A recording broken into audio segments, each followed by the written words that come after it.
Don ya sen ya ro ya u ble hang te ba ya sen hu ble I we ya I we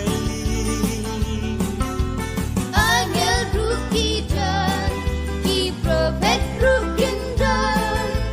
martyr rukidan